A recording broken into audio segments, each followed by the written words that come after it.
तुम्हाला माहीत आहे का, भगवान विष्णूंचा 9वा अवतार हे गौतम बुद्ध होते. सुमारे 2500 वर्षापूर्वी लुंबिनी, नेपाळ येथे राजा शुद्धोधन आणि राणी माया यांच्या घरी एका तेजस्वी बालकाचा जन्म झाला. सिद्धार्थ गौतम.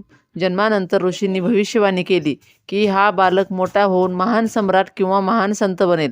राजा शुद्धोधनांना आपल्या मुलाने संत बनू नये असे वाटत होते, म्हणून त्यांनी सिद्धार्थला दुःख, आजार, मृत्यू यापासून दूर ठेवले. राजवाड्यात नृत्य, संगीत, ऐश्वर्य सगळं काही होतं. त्यांचा विवाह यशोधरासोबत झाला आणि त्यांना राहुल नावाचा एक मुलगा झाला. पण आतून सिद्धार्थ समाधानी नव्हते. एक दिवस ते बाहेर गेले आणि त्यांनी 4 गोष्टी पाहिल्या. एक वृद्ध माणूस, दुसरा आजाराने ग्रस्त माणूस, तिसरा एक मृतदेह व चौथा एक शांत साधू.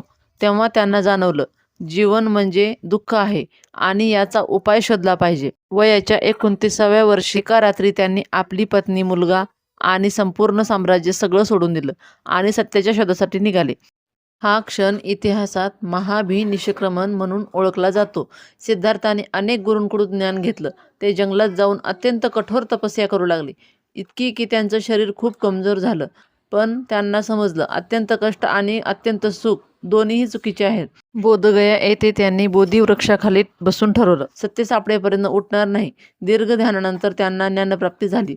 ते बुद्ध झाले. ज्ञानप्राप्तीनंतर त्यांनी सारनाथ येथे आपल्या पहिल्या शिष्यांना उपदेश दिला. त्यांनी शिकवले 4 आर्य सत्य, अष्टांगिक मार्ग, मध्यम मार्ग. बुद्धांनी संपूर्ण आयुष्य लोकांना सांगितलं. अहिंसा, करुणा, लोभाचा त्याग. त्यांचे शिष्य वाढत गेले आणि बौद्ध धर्म संपूर्ण जगात पसरला. वयाच्या 80व्या वर्षी कुशीनगर येथे बुद्धांनी देह सोडला, पण त्यांचा संदेश आजही जिवंत आहे. शेवटी आपल्याला हेच समजते की इच्छा हेच दुःखाचे मूळ आहे. स्वतःला जिंका, जग आपोआप जिंकलं जाईल.